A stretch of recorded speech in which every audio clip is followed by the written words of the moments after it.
Hello everyone, welcome to success with Rai academy. 5 जुलाई 2023 के दैनिक जागरण के राष्ट्रीय संस्करण को आज की इस वीडियो में हम डिस्कस करेंगे।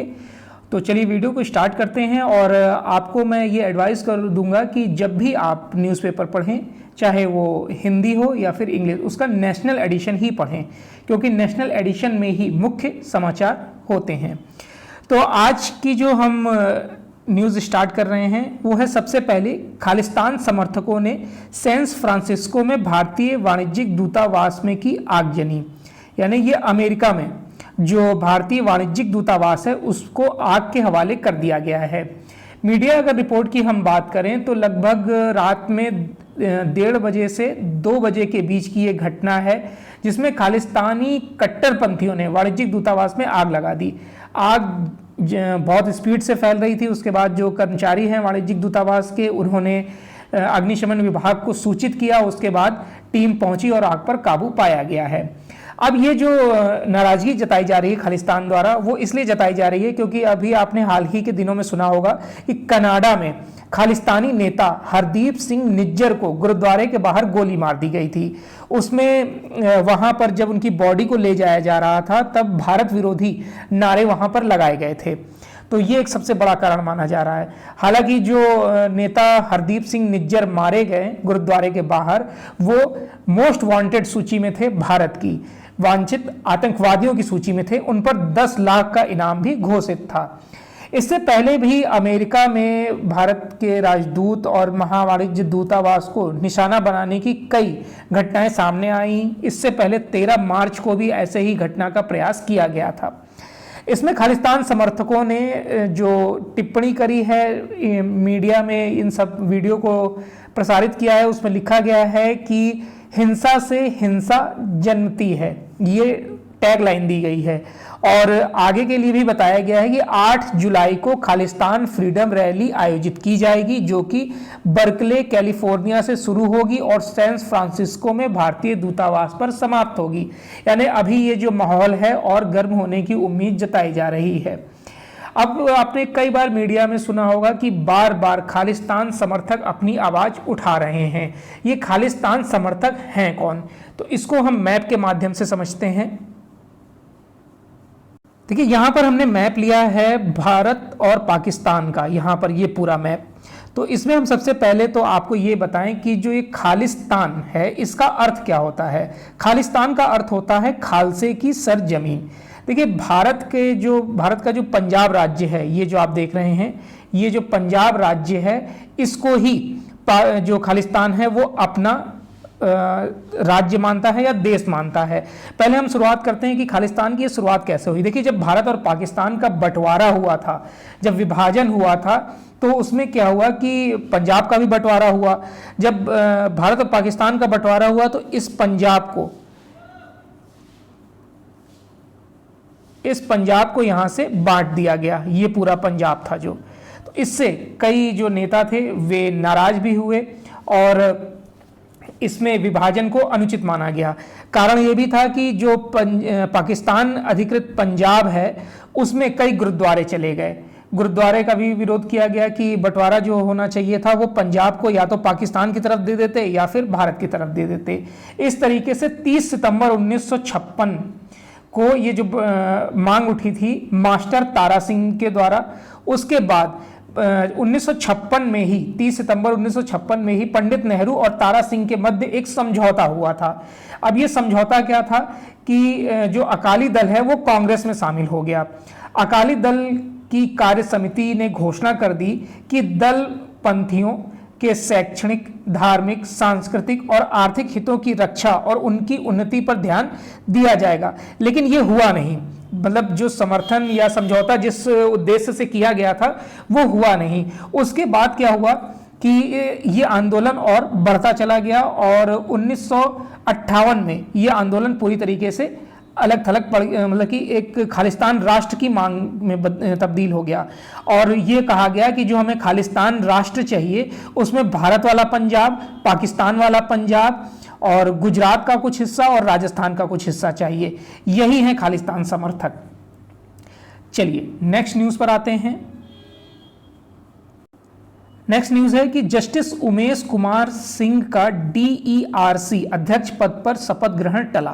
देखिए, सुप्रीम कोर्ट ने मंगलवार को दिल्ली सरकार की याचिका पर केंद्र सरकार और उपराज्यपाल को नोटिस जारी कर दिया है। उन्होंने ये नोटिस इसलिए जारी किया गया है क्योंकि जो दिल्ली विद्युत विनियामक आयोग है यानी कि DERC, उसके अध्यक्ष पद पर उमेश कुमार, जो कि इलाहाबाद कोर्ट के सेवानिवृत्त जस्टिस हैं, उनकी नियुक्ति कर दी गई है। और इसके साथ ही इस नियुक्ति को असंवैधानिक बताते हुए दिल्ली जो गवर्नमेंट है वह सुप्रीम कोर्ट में चली गई थी। इसमें जो अधिकार दिखाया गया है वो दिखाया गया है दिल्ली सरकार राष्ट्रीय राजधानी क्षेत्र संशोधित जो हुआ है, जिसको हमने कल भी डिस्कस किया था, जिसको हम बोलते हैं NCCSA यानी कि national capital civil service authority. इसमें केंद्र जो है वो IAS अधिकारियों के या फिर जो बड़े पद हैं उनका तबादला कर सकती है या फिर उनको नियुक्त कर सकती है। तो उन्हीं के आधार पर ये उमेश कुमार की नियुक्ति हुई थी, जिसकी याचिका दी गई थी।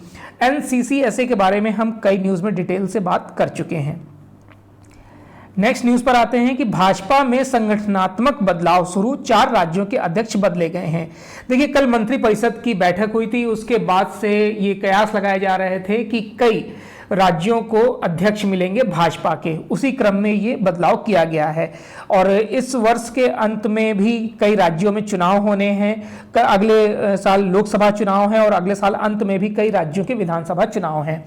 इसमें पार्टी अध्यक्ष जो हैं वो JP नड्डा ने मंगलवार को कांग्रेस से आए सुनील जाखड़ को पंजाब का अध्यक्ष बना दिया। बाबूलाल मरांडी को झारखंड का अध्यक्ष नियुक्त कर दिया गया है। विधानसभा चुनाव से पहले संगठन में खींचातान को रोकने के लिए केंद्रीय मंत्री जी किशन रेड्डी को तेलंगाना का प्रदेश अध्यक्ष बनाकर भेजा गया है। रेड्डी को तेलंगाना भेजे जाने के साथ ही केंद्रीय मंत्रिमंडल में भी अटकलें तेज हो गई हैं। आंध्र प्रदेश में NDA के पुराने सहयोगी चंद्रबाबू नायडू की TDS की वापसी की अटकलों के बीच भाजपा ने D पुरंदेश्वरी को राज्य का पदभार यानी कि अध्यक्ष बना दिया है। तो ये कुछ बदलाव किए गए हैं। उसके बाद हम आते हैं नेक्स्ट न्यूज पर कि भारत ने आतंकवाद पर पाक घुसपैठ पर चीन को घेरा है। देखिए, मंच भले ही SCO का था, लेकिन यहाँ पर भी नरेंद्र मोदी ने कूटनीति अपनाई और आतंकवाद और क्षेत्रीय अखंडता के मुद्दे पर पाकिस्तान और चीन को साफ संदेश देने में कोई कसर नहीं छोड़ी।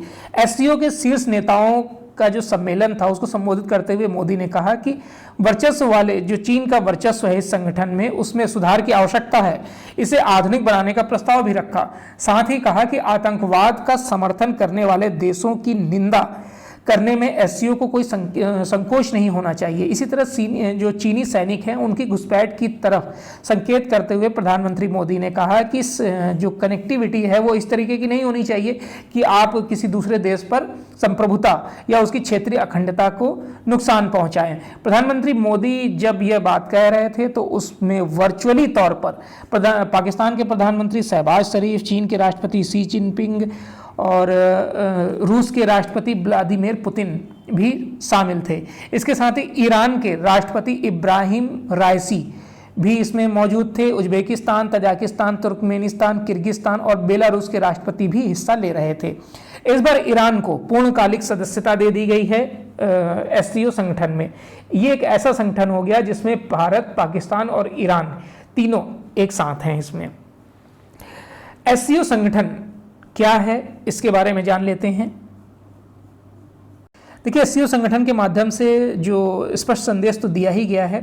ये दुनिया के 8 देशों का संगठन है जिसकी शुरुआत 15 जून 2001 को की गई थी। इसमें चीन, काजाकिस्तान, किर्गिस्तान, ताजिकिस्तान, उज्बेकिस्तान, रूस, भारत और पाकिस्तान शामिल हैं। अब इसमें ईरान भी शामिल हो गया है।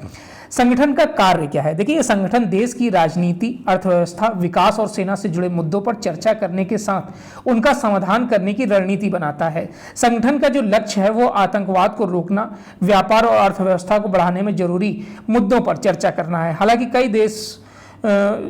कोई भी कदम उठाने से पहले संगठनों के सदस्यों की मंजूरी इसमें अनिवार्य होती है। हर साल तय होता है बैठक का एजेंडा।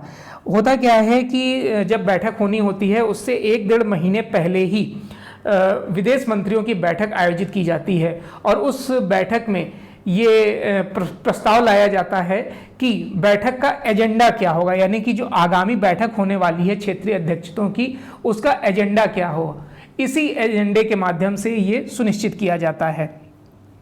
कौन सा देश आयोजन करेगा ये भी आने उस बैठक में, जैसे इस बार अभी बैठक जब अंतिम दौर में होगी तब डिसाइड होगा कि अगले साल एससीओ की बैठक कहाँ होगी। नेक्स्ट न्यूज है यूसीसी को लेकर। समान नागरिक संहिता के मुद्दे पर बैकफुट पर विपक्ष दिख रहा है, क्योंकि कुछ जो राजनीतिक पार्टियां हैं वो यूसीसी को कहीं ना कहीं समर्थन दे रही हैं, जिसमें कि उद्धव ठाकरे की जो शिवसेना गुट है वो समर्थन दे रही है, शिरोमणि अकाली दल इसमें समर्थन देती दिख रही है, बसपा ने भी समर्थन किया है। तो इन सब बातों से जो विपक्षी एकता है उसको कहीं ना कहीं कमजोर बल मिल रहा है। अभी बिहार में भी जो विपक्षी पार्टियों की बैठक थी उसमें हालांकि बसपा को और शिरोमणि अकाली दल को नहीं बुलाया गया था, लेकिन फिर भी उन्होंने इसको समर्थन दिया है। उसी को यहाँ पर दिया गया है कि कांग्रेस अब इसको किस तरीके से काट निकालती है ये देखने वाली बात होगी, क्योंकि जो भोपाल में जिस तरीके से समर्थन मिल रहा है प्रधानमंत्री नरेंद्र मोदी को और चुनाव भी हैं भोपाल में, तो ये कहीं ना कहीं कांग्रेस को बैकफुट पर लेकर आ रहा है। यूसीसी का मतलब हम कई बार डिस्कस कर चुके हैं, यूनिफॉर्म सिविल कोड, अर्थात एक देश एक कानून, किसी भी धर्म किसी भी जाति के लिए एक ही कानून होगा। और अगर संपत्ति का बंटवारे का मामला है, उत्तराधिकार का मामला है, या फिर बच्चे को गोद लेने का मामला, संपत्ति का बंटवारा, इन सभी के लिए अब एक कानून लागू हो जाएगा। यही है यूसीसी। यूसीसी में एक बात और है कि सभी राज्यों को आर्टिकल 44 के तहत अपना कानून बनाने का अधिकार भी दिया गया है, लेकिन आर्टिकल 254B के तहत जब तक उस पर राष्ट्रपति के हस्ताक्षर नहीं होंगे तब तक वो कानून नहीं बन सकता है। तो ये सबसे बड़ी बात है, यही सबसे बड़ी बाधा थी जिसे केंद्र सरकार दूर करना चाहती है। केंद्र सरकार ऐसा कयास लगाया जा रहा है कि 5 अगस्त को इसे लागू कर देगी और इस सितंबर तक पूरे देश में यूसीसी लागू हो जाएगा। नेक्स्ट न्यूज पर आते हैं। भारत 9वीं बार चैंपियन बना है। भारतीय फुटबॉल टीम ने कुवैत को हराकर रिकॉर्ड 9वीं बार सैफ चैंपियनशिप का खिताब जीता है। बेंगलोर के श्री कंतीराव स्टेडियम में मंगलवार को खेले गए फाइनल में पेनाल्टी शूटआउट के द्वारा भारत ने कुवैत को 5-4 से हरा दिया है। देखिए, जो निर्धारित समय होता है उसमें दोनों ही टीमें 1-1 की बराबरी पर थीं। इसके बाद मैच पेनाल्टी शूटआउट में गया। इसमें भारत के उदांता सिंह और कुवैत के मोहम्मद अब्दुल्ला के चूकने के बाद स्कोर 4-4 पर हो गया था, लेकिन जो गोलकीपर हैं भारत के, उनके बचाव की वजह से, यानी कि गुरप्रीत संधू के बचाव की वजह से इंडिया ये मैच जीत पाया, यानी सैफ कप जीत पाया और रिकॉर्ड 9वीं बार जीता है। नेक्स्ट न्यूज़ पर आते हैं। मुफ्त भोजन योजना पर दिल्ली हाईकोर्ट ने डूसिप की सीईओ को किया तलब। अब देखिए, दिल्ली सरकार की जो एक योजना है, मुफ्त भोजन परियोजना है, उसमें रैन बसेरों में जो अक्षय पात्र फाउंडेशन है वो गरीब और जरूरतमंदों को भोजन उपलब्ध कराता है। अक्षय पात्र का करीब 10 करोड़ रुपए दिल्ली सरकार पर बकाया था। दिल्ली सरकार ने इसको जारी करने का निर्देश भी दे दिया, तब भी डूसिप की सीईओ द्वारा इस पैसे को अक्षय पात्र फाउंडेशन को नहीं दिया गया।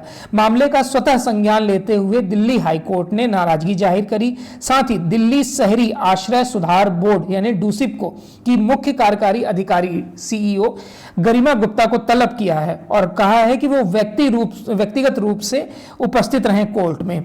अक्षय पात्र फाउंडेशन का भुगतान क्यों रोका गया है इसका वो जवाब दें, जबकि दिल्ली गवर्नमेंट ने इसे पारित कर दिया है। इस संबंध में दिल्ली हाईकोर्ट के न्यायाधीश ने स्वतः संज्ञान भी लिया। इस मामले में दिल्ली सरकार से पूछा गया था कि अक्षय पात्र द्वारा दिए जाने वाला भोजन क्यों बंद किया गया है, तो कोर्ट के सख्त आदेश के बाद अक्षय पात्र द्वारा रैन बसेरे में भोजन उपलब्ध कराना दोबारा शुरू किया जाए। साथ ही अक्षय पात्र का सारा भुगतान जल्द से जल्द कर दिया जाए। एलजी ने माना यमुना की पूर्ण सफाई में अभी लगेगा समय। देखिए, उपराज्यपाल वीके सक्सेना ने मंगलवार को स्वीकार किया कि सुप्रीम कोर्ट और एनजीटी की लगातार निगरानी के बावजूद 3 दशक से अधिक समय से उपेक्षित यमुना नदी की पूर्ण सफाई होने में अभी समय लगेगा। सिग्नेचर ब्रिज से आईटीओ तक के यमुना के हिस्से में कुछ सुधार अभी आवश्यक दिख रहा है, क्योंकि यहाँ पर बताया गया है कि 122 नाले ऐसे हैं जो यमुना में गिरते हैं, उसमें से 35 नालों पर जाली लगा दी गई है अभी, और इसमें कार्य होना बाकी है। ये एक मार्ग बनाया जा रहा है जिससे माल ढुलाई की जा सके जहाज के माध्यम से, और या फिर लोगों को यानी भौतिक रूप से लोग भी इसमें आवागमन कर सकें। एक यातायात का एक साधन बनाया जाएगा इसे। एनडीएमसी इलाके में घर घर का सर्वे करेगा संपत्ति कर विभाग। देखिए, नई दिल्ली नगर निगम परिषद यानी कि एनडीएमसी इलाके में सभी संपत्तियों का घर घर जाकर संपत्ति कर विभाग सर्वे करेगा। इसको लेकर संपत्ति कर विभाग ने सार्वजनिक सूचना भी जारी कर दी है।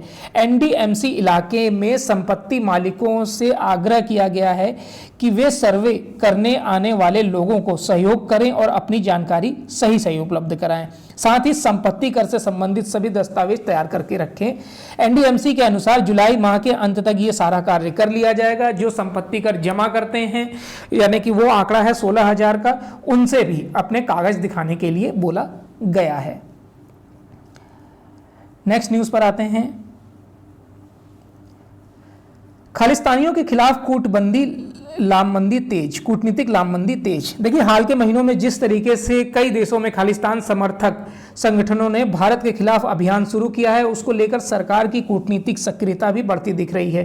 पिछले 24 घंटे के भीतर नई दिल्ली में विदेश मंत्रालय ने कनाडा के जो उच्चायुक्त हैं उनको तलब करके खालिस्तान संगठनों के खिलाफ कार्रवाई करने का निर्देश दिया है। वहीं अमेरिका में भारतीय वाणिज्यिक दूतावास में आग भी लगाई गई। ये तो हमने सबसे मेन हेडिंग के तौर पर डिस्कस किया है।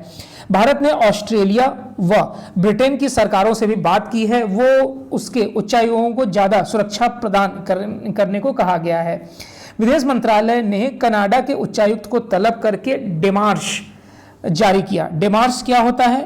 एक आपत्ति पत्र होता है। जब किसी देश से या देश में जो हमारा वाणिज्यिक दूतावास है उसे किसी प्रकार की दिक्कत होती है तो डेमार्श जारी किया जाता है, यानी आपत्ति जताने वाला पत्र। यह डेमार्श कनाडा में भारतीय हितों को नुकसान पहुंचाने की कोशिश में जुटे खालिस्तान संगठनों की बढ़ती गतिविधियों को लेकर जारी किया गया है।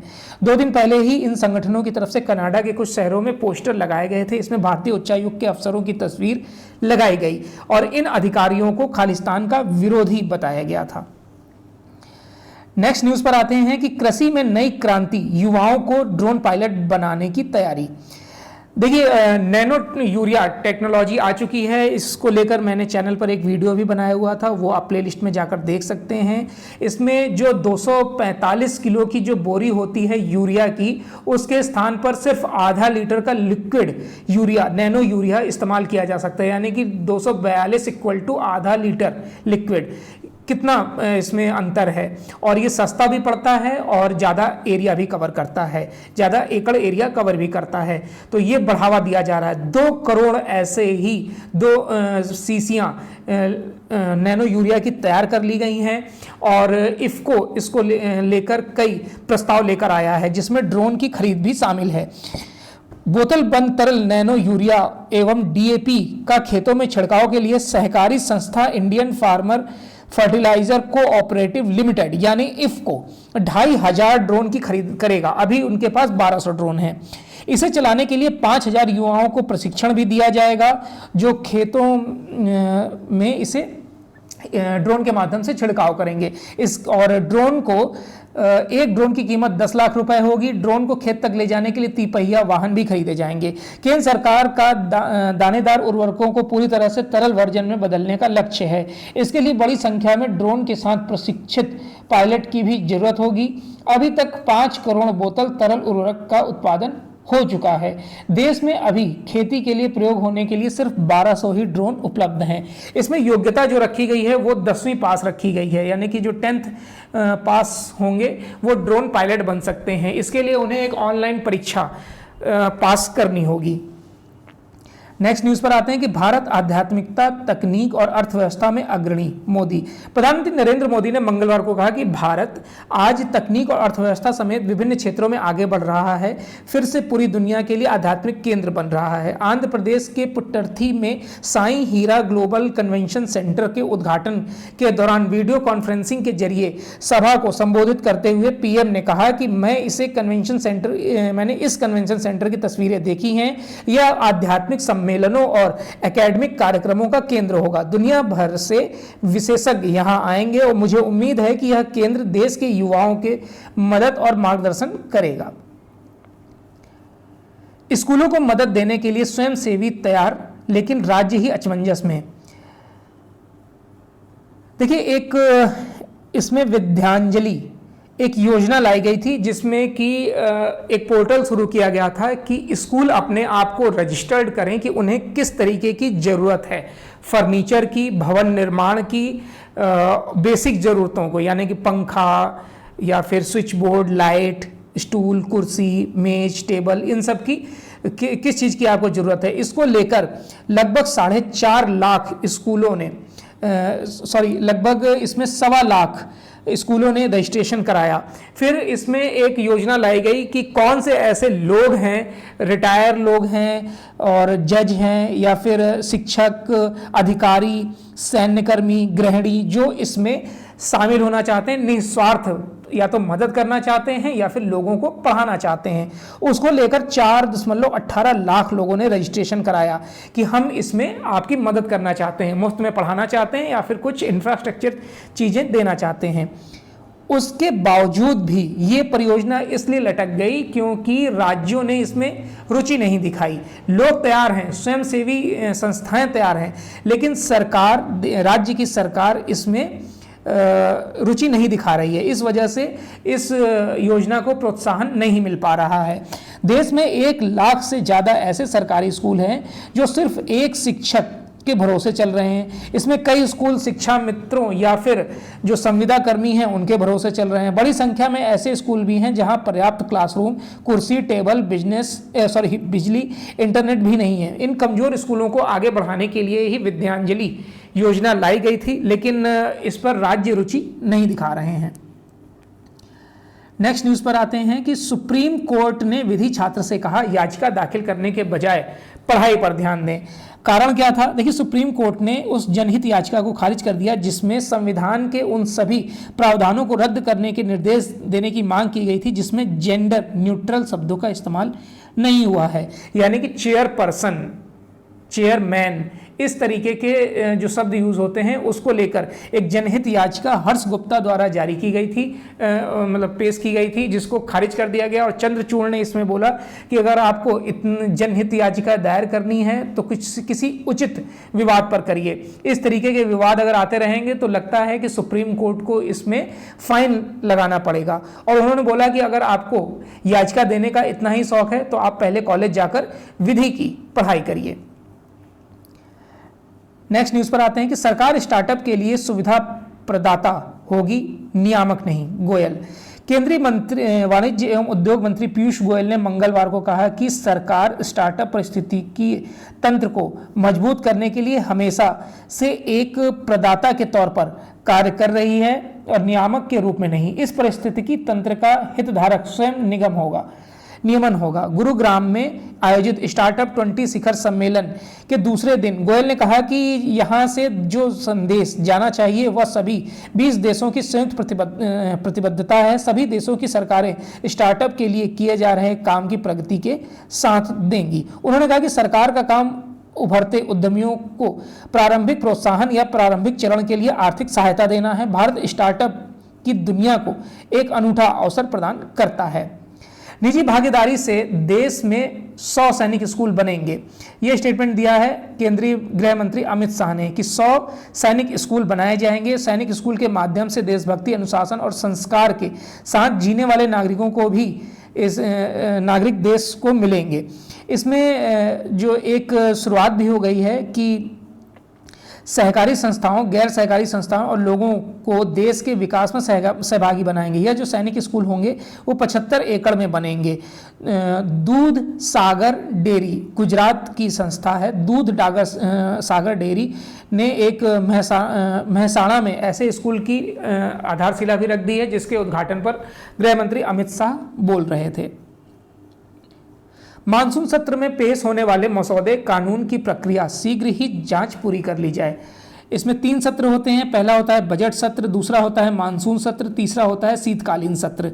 तो इस समय चल रहा है मानसून सत्र, जो जुलाई से लेकर सितंबर तक चलता है। इसमें इसकी शुरुआत 20 जुलाई से होगी और इसमें जितने भी मसौदे या बिल पेश होने हैं उनको अंतिम रूप देने के लिए जो हमारे संसदीय कार्य मंत्री हैं प्रहलाद जोशी, उन्होंने सर्कुलर जारी कर दिया है कि आप जितने भी अभी बिल पेंडिंग हैं उनको क्लियर करके जब संसद में पेश किया जाए तो उसमें कोई कमी ना रहे, इसका आप विशेष ध्यान दीजिएगा। SCO पहला क्षेत्रीय संगठन है जिसमें भारत, पाकिस्तान व ईरान शामिल हैं। जैसा कि हमने पहले ही पेज पे न्यूज़ डिस्कस कर ली थी कि पहला ऐसा क्षेत्रीय संगठन है जिसमें भारत, पाकिस्तान और ईरान शामिल हैं। मोदी ने ईरान को शामिल करने का स्वागत किया और भारत की तरफ से ईरान में बनाए जा रहे चाबहार पोर्ट का इस्तेमाल SCO के सदस्य देशों को करने के लिए आमंत्रित भी किया है। चीन भी SCO का इस्तेमाल अपनी कनेक्टिविटी परियोजनाओं, चीन पाकिस्तान इकोनॉमिक कॉरिडोर व ग्वादर पोर्ट को आगे बढ़ाने के लिए कर रहा है। चीन पाक कॉरिडोर गुलाम कश्मीर के हिस्से से गुजरता है, जिसका भारत विरोध कर रहा है।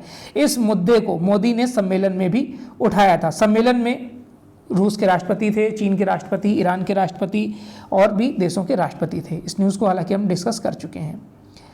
नेक्स्ट न्यूज़ है कि सार्वजनिक परिवहन का ढांचा जर्जर भी और अपर्याप्त भी। शहरों में सार्वजनिक परिवहन को इसलिए भी मजबूती नहीं मिल पा रही है क्योंकि सरकारी बसों की संख्या लोगों की ज़रूरतों के हिसाब से नहीं है। केंद्र सरकार की एक रिपोर्ट बताती है कि प्रति 1000 यानी कि 1000 लोगों पर सिर्फ 1.3 वाहन हैं और राज्यों के सड़क परिवहन उपक्रमों के साथ ही अन्य बसें भी इसमें शामिल हैं। इसमें यह भी बताया गया है कि एक तो लोगों के निजी वाहनों की संख्या बढ़ती जा रही है, ये सबसे बड़ा कारण है। राज्यों के परिवहन निगम अपनी आर्थिक स्थिति ठीक नहीं कर पा रहे हैं और उनकी आयु पूरी कर चुकी बसों की संख्या बढ़ती जा रही है। राज्यों में सार्वजनिक परिवहन का ढांचा अस्त व्यस्त बना हुआ है। सार्वजनिक परिवहन निगमों की क्षमता का एक प्रमुख संकेतक आबादी के लिहाज से बसों की उपलब्धता है और इसमें भारत की जो स्थिति है वो रूस, ऑस्ट्रेलिया, ब्रिटेन, अमेरिका जैसे विकसित देशों तथा थाईलैंड, दक्षिण अफ्रीका, मलेशिया, ब्राज़ील, मैक्सिको सरीखे विकसित देशों से काफ़ी पीछे है। यहाँ पर आंकड़े दिए गए हैं। देखिए, ऑस्ट्रेलिया में 1000 लोगों पर लगभग 4 बसें हैं और यही सुझाव भी दिया गया है कि 1000 पर लोगों पर 4 बसें होनी चाहिए। बांग्लादेश में 57.97, ब्राज़ील में 4.74, चीन में 1.67, फ्रांस में 1.36, जर्मनी में 0.96, भारत में 1.33, जापान में 1.82, मलेशिया में 5.9, मैक्सिको में 2.87। इसी तरीके से और आंकड़े दिए हैं, आप देख सकते हैं। तो भारत में भी ये सुझाव दिया गया है कि प्रति 1000 व्यक्ति पर 4 बसें होनी चाहिए। नेक्स्ट न्यूज़ है कि 4 राज्यों के 5 शहरों को 50,000 करोड़ की सौगात दी जाएगी। इसमें जो चुनावी साल है 2024 अगले साल, उसको लेकर तैयारी में दिख रही है भाजपा। इन्होंने जो प्रधानमंत्री हैं वो 2 दिवसीय दौरे में 4 राज्यों का दौरा करेंगे। इन कार्यक्रम में प्रधानमंत्री उत्तर प्रदेश में अपने संसदीय क्षेत्र वाराणसी भी जाएंगे, गोरखपुर जाएंगे जहां गीता प्रेस के कार्यक्रम में शामिल होंगे, जिसमें हाल ही में गांधी शांति पुरस्कार दिए जाने पर गीता गोरखपुर प्रेस को कांग्रेस ने आपत्ति जताई थी। इसके अलावा प्रधानमंत्री विधानसभा चुनाव के मुहाने पर खड़े राजस्थान, छत्तीसगढ़ और तेलंगाना में विभिन्न विकास परियोजनाओं का लोकार्पण भी करेंगे। इसके बाद मतलब ये जो पूरी यात्रा होगी वो 36 घंटे की होगी। केंद्र सरकार के सूत्रों ने बताया कि प्रधानमंत्री 7 जुलाई को सबसे पहले दिल्ली से रायपुर जाएंगे और वहां कई परियोजनाओं का उद्घाटन करेंगे। नेक्स्ट न्यूज़ है बिजनेस पेज से कि सस्ते लोन की उम्मीदों पर महंगाई का साया। देखिए, सब्जियों और दालों की कीमतें जिस तरीके से अभी हाल ही में काफ़ी पीक पर चली गई हैं, अगर आप सब्जी खरीदते होंगे खुद तो आपको पता होगा कि टमाटर इस समय 130 रुपये से 150 रुपये प्रति किलो बिक रहा है और ये भी और बढ़ने की उम्मीद है क्योंकि 10 से 15 दिनों में टमाटर की जो सप्लाई है वो बाधित हुई है। इसको लेकर ये कीमतें बढ़ी हैं। उसके साथ ही दालों की कीमतें बढ़ गई हैं। तो जब महंगाई बढ़ जाती है तो EMI सस्ती नहीं हो पाती है। ये सबसे दुखद न्यूज़ है जो EMI देते हैं उनके लिए। नेक्स्ट न्यूज़ है 1.5 साल तक कॉल और डाटा शुल्क में वृद्धि की उम्मीद नहीं है। देखिए, देश में 2G ग्राहकों को पूरी तरह से 4G में तब्दील करने के रिलायंस जियो के दाव का एक बड़ा असर देखने को मिल रहा है। और सबसे पहले आपको ये बता दें कि जो एयरटेल है, जो दूसरी सबसे बड़ी कंपनी है, उन्होंने क्या किया कि जो उनका सबसे मिनिमम प्लान था 99 का, उसको 155 का कर दिया। लेकिन जियो ने क्या किया कि 999 रुपये में एक 4G फ़ोन ले आए हैं। तो इससे क्या होगा कि जितने भी 2G यूज़ करते हैं वो इस फ़ोन को ख़रीदेंगे और एयरटेल की जो मार्केट में वैल्यू है वो और कम होगी। इसको लेकर एक रिपोर्ट आई है जेपी मॉर्गन की। जेपी मॉर्गन ने बताया है कि रिलायंस जियो का यह कदम देश की दूसरी सबसे बड़ी मोबाइल सेवा प्रदाता कंपनी एयरटेल को कम से कम 1.5 वर्षों तक कॉल डाटा शुल्क बढ़ाने से रोक देगी। सिटी ग्रुप, मॉर्गन स्टैनले और जैसी बड़ी ब्रोकरेज एजेंसी ने भी कहा है कि मोबाइल टैरिफ में निकट भविष्य में वृद्धि नहीं होगी। इसमें मैंने आपको 99 और 155 का आंकड़ा बताया। जियो ने देखिए जो शुरुआत करी थी वो 4G तकनीक से करी थी, लेकिन अब वो 2G ग्राहकों को भी टारगेट कर रहा है। तो आने वाले समय में और प्रतिस्पर्धा देखने को मिलेगी। हालांकि इंडिया में अभी 10 करोड़ 2G उपभोक्ता हैं और भारतीय समूह जो है, एयरटेल जो समूह है, उसका कुल राजस्व टेलीकॉम सेक्टर में 20% का है और 2G ग्राहकों से जो आता है, जबकि वोडाफोन के कुल राजस्व में 2G का हिस्सा 30% है। थोड़ा सा बात कर लेते हैं कि भारत में 2G कब स्टार्ट हुआ था। देखिए 1995 में 2G सेवा लॉन्च की गई थी और 2G से 3G सेवा आने में 14 साल लग गए थे। 11 दिसंबर 2008 को मुंबई और दिल्ली में 3G सेवा शुरू की गई थी। अब कल हमने पढ़ा था कि जो अश्विनी वैष्णव हैं वो बता रहे थे कि किस तरीके से हम 2030 तक 6G सेवा ले आएंगे। अभी तो 5G सेवा पूरी इंडिया में नहीं आ पाई है, तो उनके आंकड़ों को भी देखते हैं हम कितने सही साबित होते हैं। नेक्स्ट है कि जल्द भारतीय मानकों पर होगा कारों का क्रैश टेस्ट। देखिए आने वाले समय में भारत में कारों का क्रैश टेस्ट जो है, दुर्घटना परीक्षण है, वो अपने मानकों पर होगा। अभी तक होता है NCAP के मानकों पर, यानी कि ग्लोबली स्तर पर न्यू कार असेसमेंट प्रोग्राम, इसके तहत होता है। लेकिन अब इसे BNCAP के माध्यम से किया जाएगा, यानी कि Bharat new car assessment programme. इसमें 1 स्टार से लेके 5 स्टार तक रैंकिंग दी जाती है और इसे 1 अक्टूबर 2023 से लागू कर दिया जाएगा। BNCAP यानी कि Bharat new car assessment programme कुल 3.5 टन से कम वजन वाले वाहनों पर लागू होगा। सरकार ने BNCAP पर 30 दिन के अंदर टिप्पणियां और आपत्तियां मांगी हैं। देखिए NCAP यानी कि न्यू कार असेसमेंट प्रोग्राम किस तरीके से रेटिंग करती है 1 से लेकर 5 तक, यह आप इसमें देख लीजिएगा। आप चाहें तो इसका स्क्रीनशॉट भी ले सकते हैं। नेक्स्ट न्यूज़ है कि सरकार जल्द ला सकती है डिजिटल प्रतिस्पर्धा कानून। अब देखिए डिजिटल प्रतिस्पर्धा कानून क्या है। डिजिटल प्रतिस्पर्धा कानून एक आप समझिए कि गेट कीपर की तरीके कार्य करेगा, यानी कि डिजिटल प्लेटफॉर्म की निगरानी करेगा। आपका जो डाटा स्टोर है उसको किसी के साथ साझा नहीं होने दिया जाएगा। अगर वो ऐसा करता है तो इसमें जुर्माने का भी प्रावधान किया गया है, यानी कि जो आप सर्च करते हैं या फिर जो आप ऑनलाइन किसी चीज़ का फॉर्म भरते हैं, आपका जो डाटा है वो कंपनियों के पास चला जाता था और वो विदेश में भेज दिया जाता था। लेकिन अब ऐसा नहीं हो सकेगा। इन सब की निगरानी के लिए ही जल्द ही डिजिटल प्रतिस्पर्धा कानून लाया जा सकता है और ऐसी उम्मीद जताई जा रही है कि ये आगामी मानसून सत्र में लाया जा सकता है। नेक्स्ट न्यूज़ पर आते हैं।